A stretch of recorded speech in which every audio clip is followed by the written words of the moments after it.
आजचा दिवस माझ्यासाठी खूप खास आहे, कारण आज आमच्या लग्नाचा वाढदिवस आहे आणि या खास दिवसाची सुरुवात आम्ही खाटूश्याम बाबांच्या चरणी दर्शन घेऊन केली.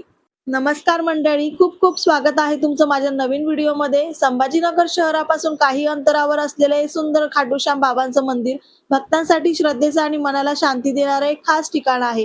आज आमच्या लग्नाच्या वाढदिवसानिमित्त आम्ही बाबांच्या दर्शनासाठी इथे चाललो आहोत. या खास दिवसाची सुरुवात बाबांच्या आशीर्वादाने करण्याची आमची इच्छा होती. तर व्हिडिओ शेवटपर्यंत नक्की बघा.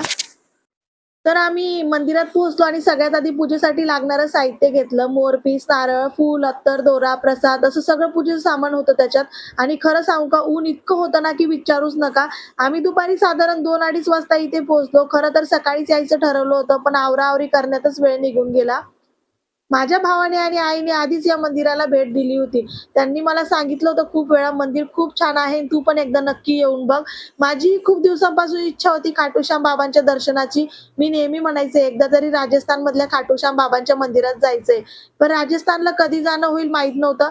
पण म्हणतात ना, मनापासून काही इच्छा केली तर देव ती नक्की पूर्ण करतो. आणि आज जरी राजस्थानला जाणं झालं नसलं, तरी बाबांच्या या सुंदर मंदिरात येण्याची माझी इच्छा नक्की पूर्ण झाली. मंदिरात प्रवेश करताच मनाला एक वेगळी शांतता आणि सकारात्मक ऊर्जा जाणवायला लागली. खरं सांगते, खूपच छान वाटत होतं. मंदिर इतकं सुंदर आहे ना, की तिथे गेल्यावर काही क्षणासाठी सगळ्या चिंता विसरून जातात. त्यानंतर आम्ही आणलेलं पूजेचं साहित्य बाबांच्या चरणी अर्पण केलं, नारळ अर्पण केला आणि मनातली इच्छा बाबांना सांगितली.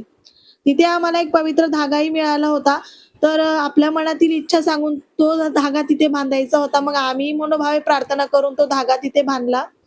खरंच तुम्ही जर कधी संभाजीनगरला आलात तर या मंदिराला एकदा नक्की भेट द्या. खूप सुंदर आणि प्रसन्न वातावरण आहे.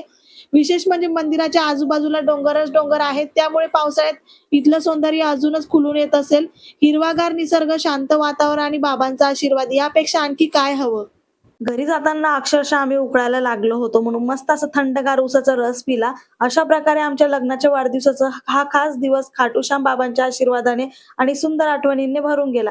कसा वाटला तुम्हाला माझा आजचा व्हिडिओ मला नक्की कमेंट करून सांगा.